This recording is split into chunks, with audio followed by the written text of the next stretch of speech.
गोकुल रंजन कान्हा।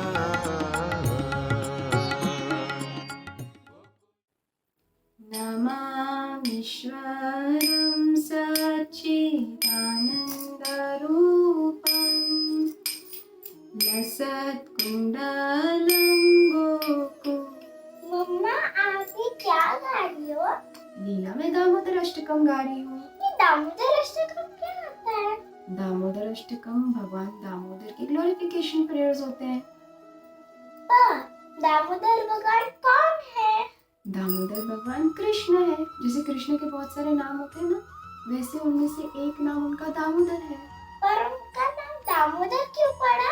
क्योंकि इसके पीछे बहुत सुंदर लीला हुई थी, इसीलिए। मम्मा प्लीज प्लीज मुझे लीला सुनाओगी? आपको सुनना है? हाँ। ठीक है, मैं सोच रही हूँ कि मैं सिर्फ आपको नहीं, आज सबको ये दामोदर की लीला सुनाती हूँ। तो सुने इतनी सुंदर लीला भगवान दामोदर की। तो शुरू करते हैं। ये जो लीला हुई थी ये 5000 ईयर्स पहले हुई थी। कृष्णा तब बहुत छोटे थे और मैया यशोदा को बहुत कंप्लेंट्स मिलती थी सारी गोपियों की कि कृष्णा उनके घर पे जाके माखन चुराते थे।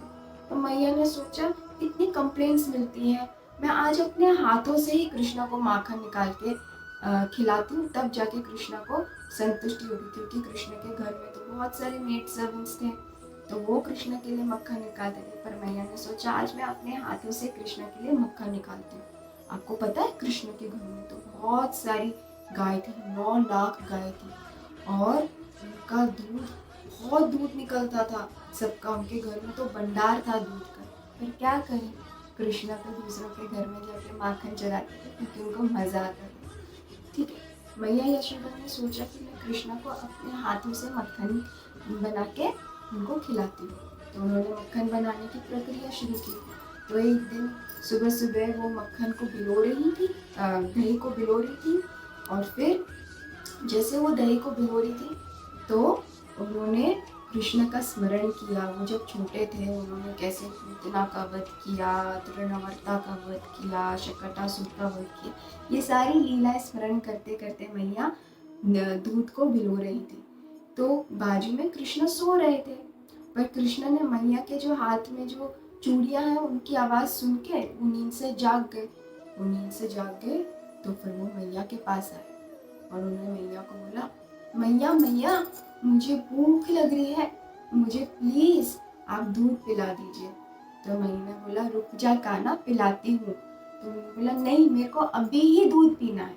तो मैया ने बोला देख मैं तेरे लिए मक्खन निकाल, नहीं मुझे अभी ही दूध पीना। तो फिर मैया ने अपना सारा कार्य छोड़ा और कृष्णा को दूध पिलाने लग गई। तो जैसे ही वो कृष्णा को स्तनपान करा रही थी तो उनको एकदम से स्मरण हुआ। क्या स्मरण हुआ? उन्होंने किचन में दूध उबलने के लिए रखा था और वो दूध उबलते उबलते पूरा ऊपर आ रहा था। जैसे ही उन्होंने वो दूध की आवाज सुनी तो वो फटाफट भाग के कृष्णा को उन्होंने रखा और वो किचन में भाग गए। तो जैसे ही उन्होंने कृष्णा को रख दिया तो कृष्णा को बहुत गुस्सा आया। पर मम्मा वो गुस्सा क्यों है? क्योंकि मैया ने उनको अटेंशन नहीं दिया, इसलिए वो गुस्सा हो गए। तो फिर जैसे ही मैया किचन में गई और कृष्णा गुस्सा हो गया तो कृष्णा को बहुत नटखटे। उन्होंने सोचा अब मैं क्या करता हूँ। तो उन्होंने एक पत्थर उठाया और उधर जितनी भी मटकियाँ थी सब फोड़ दी और उसमें से सारा माखन सब बाहर निकल गया। और वो अपने ऐसे नन्हे नन्हे हाथों से सारा मक्खन उठा के और घर के बाहर निकल गए। ठीक है, तो फिर जब मैया वापस आई तो मैया ने देखा, अरे कृष्ण क्या कहाँ है और ये सब किसने किया है, ये किसने फैलाया यहाँ पर ये सारा।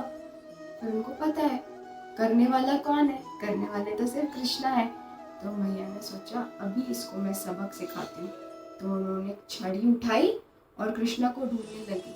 उनको पता चल गया कृष्णा कहाँ है, क्योंकि कृष्णा उस मक्खन के ऊपर चल के गए ना, तो छोटे छोटे उनके चरण चिन्ह थे, उसको फॉलो करते करते मैया बाहर जाती है तो देखती है कृष्णा मस्त से वो उखल पे बैठ के अपने बंदर दोस्तों को मक्खन खिला रहे। तो मैया को बहुत गुस्सा आया। और जब कृष्णा उस बंदरों को मक्खन खिला रहे थे तो बंदर की आंखों में देखा उन्होंने, अरे उन्होंने क्या देखा बंदरों की आंखों में, उनकी मैया को पीछे से आते देखा। तो अभी कृष्णा ने सोचा अब तो मैं बच नहीं सकता, मैया बहुत क्रोध में। वो फटाफट वहां से उठे और जोर जोर से भागने लगे और मैया यशोदा भी उनके पीछे पीछे भागने लगे। कृष्णा भाग रहे, मैया भाग रही है, कृष्णा भाग रहे, मैया भाग रही है। तो वो तो इतने छोटे हैं फिर भी मैया उनके पीछे इतना भाग रही है, इतना भाग रही है। कृष्णा को तो वो पकड़ भी नहीं पा रही थी, इतना भाग रही थी कृष्णा। पता है क्यों नहीं पकड़ पा रही थी? नहीं। ये कृष्णा भगवान है, भगवान को कोई पकड़ सकता है क्या? नहीं। भगवान को हम कैसे पकड़ सकते हैं? भगवान को हम अपनी भक्ति से पकड़ सकते हैं। तो कृष्णा जैसे भाग रहे थे और मैया उनके पीछे भाग रही थी, तो कृष्णा ने सोचा अरे मैया तो बहुत थक गई है अभी, क्योंकि मैया के सर से फूल गिर रहे थे, फिर उनको पसीना भी आ रहा था और वो इतनी बड़ी भी थी।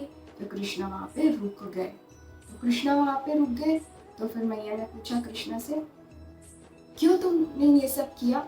और मैया बहुत क्रोध कर रही थी कृष्णा पे। तो उन्होंने ऐसे छड़ी ऊपर उठा के दिखाई कृष्णा को, तो कृष्णा के इतने बड़े बड़े ऐसे आंसू गिरने लगे, ऐसे इतना उनका काजल फैल गया है ना, और उनके ऐसे पूरा चेहरा उनका लाल हो गया क्योंकि वो बहुत डरे हुए थे अपनी मैया से।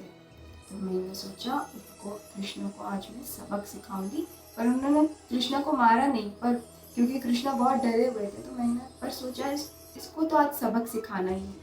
तो मैया वो उखल लेके आई और कृष्णा को बांधने का प्रयास शुरू किया। तो एक रस्सी ली उन्होंने और कृष्णा को बांधने का प्रयास किया, पर वो जो रस्सी थी वो 2 उंगली छोटी पड़ रही थी।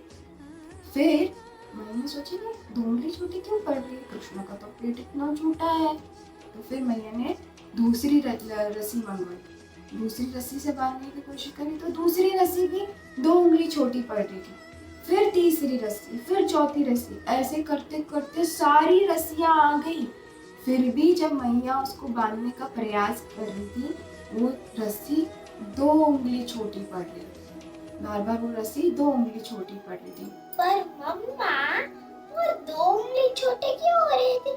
वो तो 5 उंगली 6 उंगली भी तो छोटी हो सकती थी। क्योंकि वो 2 उंगली छोटे होने के लिए एक कारण है। हमारे आचार्य कहते हैं जब तक हम प्रयास नहीं करेंगे तब तक कृष्ण की कृपा कैसे होगी। तो हमारी जो पहली उंगली वो हमारा प्रयास दर्शाती है। किस चीज का प्रयास? हम भक्ति में कितना प्रयास करते हैं। हम भक्ति जब करेंगे तब तो कृष्ण की कृपा होगी। हम ऐसे ही बैठे रहेंगे तो कृष्ण की कृपा होगी क्या? नहीं। तो हमको तो प्रयास करना है ना। तो दूसरी उंगली क्या है? कृष्ण की कृपा। जब हम पहली उंगली प्रयास करेंगे तो दूसरी उंगली कृष्ण की कृपा हम पर अवश्य होगी। तो कृष्ण ये बताना चाहते थे जब हम भक्ति करेंगे, जब हम कोशिश करेंगे, जब हम कृष्ण को प्रसन्न, कृष्ण की इंद्रियों को प्रसन्न करने का प्रयास करेंगे तो अवश्य कृष्ण कृपा करेंगे। तो फिर मैया यशोदा को ऐसे देखा कि मैया यशोदा तो थक गई है इतना प्रयास करते करते। मैया यशोदा ने फिर कृष्णा को बोला कृष्णा तू ही तेरी लीला जानता है, प्लीज तू बंद जा। जब मैया थक गई तब जब मैया ने सरेंडर कर दिया तब कृष्णा ने फिर सोचा अब तो मैं खुद को बंधवा लेता हूँ। तब कृष्णा ने ऐसा कुछ किया कि मैया ने कृष्णा को फिर बांध दिया। तो इससे कृष्णा हमको क्या बताना चाहते हैं कि हम प्रयास करते हैं, कृष्णा कृपा करते हैं, उसके साथ साथ हमको कृष्णा को सरेंडर भी करना चाहिए। हमारी लाइफ में जो कुछ भी होता है हमको कृष्णा को सरेंडर करना चाहिए, क्योंकि कृष्णा फिर हमारा ख्याल रखेंगे। अगर हम सब सारी चीजें हम खुद ही करते रहेंगे तो फिर कृष्णा क्या करेंगे, क्या करेंगे कृष्णा। तो उसके बाद मैया यशोदा ने कृष्णा को आंगन में छोड़ के फिर वो अपने कार्य करने चली गई। कृष्णा का कोई पनिशमेंट था ना। फिर वहाँ पे कृष्णा बैठ के सोच रहे थे अब तो कुछ करना है, क्योंकि कृष्णा तो खाली नहीं बैठते। इस लीला के पीछे किसी और को तारने की लीला होनी थी। किसको तारने की लीला? उनके घर के आंगन में 2 बड़े वृक्ष थे जिनका नाम था अर्जुन वृक्ष। और ये 2 वृक्ष कौन थे? ये कुबेर के पुत्र थे, मणिग्रीव और नल कुबेर।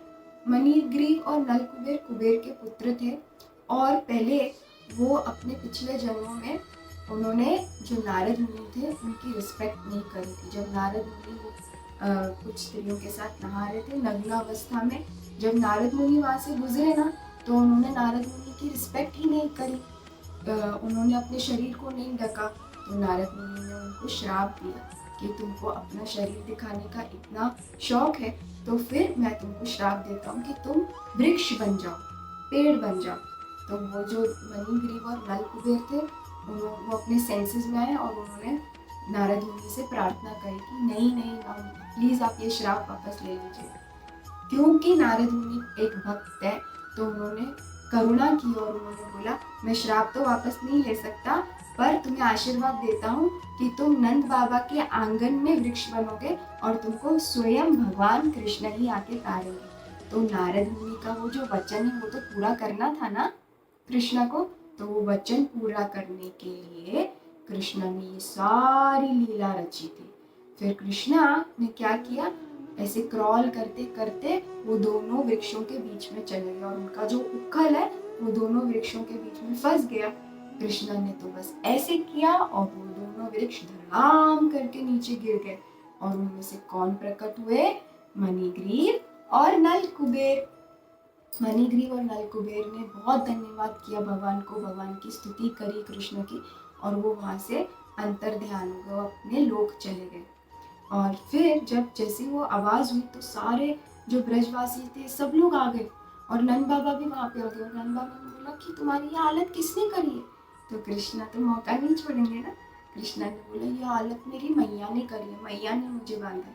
तो जब मैया बाहर आई तो मैया ने बोला आज के बाद मैं तुमको ऐसे नहीं तुम्हारे साथ ऐसे नहीं करूँगी। वो कृष्णा को अपने घर लेके गए। इसीलिए ये महीने को दामोदर महीना कहते हैं। और दामोदर महीना क्यों कहते हैं, इस लीला के पीछे क्या कारण है, क्योंकि दाम का मतलब क्या है, रस्सी, और उधर का मतलब है पेट।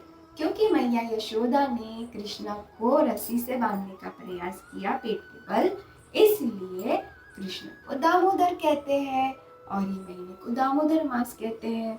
और ये महीना बहुत बहुत कृपालु महीना होता है। इस महीने में बहुत कृपा मिलती है। इस महीने में सारे भक्त जो होते हैं वो कृष्णा को मिट्टी का दिया दिखाते हैं, कृष्णा को मिट्टी का दिया दिखा के और कृष्ण की पूजा अर्चना उनकी सेवा करते हैं, है ना। ये जो मंथ होता है ना, जैसे डिस्काउंट सेल होता है ना, जब हम किधर डिस्काउंट होता है हम फटाफट भागते हैं ना आपके कपड़े लेने के लिए, भागते नहीं भागते, आपके कपड़े लेने के लिए भागते। वैसे ही ये भक्ति का डिस्काउंट का महीना है, इसमें हमको बहुत भक्ति मिलती है हमारे अकाउंट में जमा करने के लिए। तो इस महीने में अगर हम भगवान को मिट्टी का दिया दिखाते हैं तो भगवान की बहुत कृपा मिलती है, 100 गुना ज़्यादा कृपा मिलती है। एक दिया दिखाने से 100 गुना ज़्यादा कृपा मिलती है। जो ये दिया दिखाता है वो सारे तीर्थ स्थल, सारे दान पुण्य, सारे यज्ञ कर लेता है। ये एक दिए की इतनी महिमा है कि भगवान दामोदर सिर्फ ये एक दिए से इतने प्रसन्न हो जाते हैं, इतनी महिमा है ये महीने की। तो कैसी लगी आपको लीला? बहुत ही अच्छी। तो आप करेंगे भगवान दामोदर को हर रोज दिया? हाँ, मैं तो हर रोज दिया करूँगी। तो आप सबको क्या बोलेंगे कि आप भी दामोदर महीना दिया दिखाइए और कृपा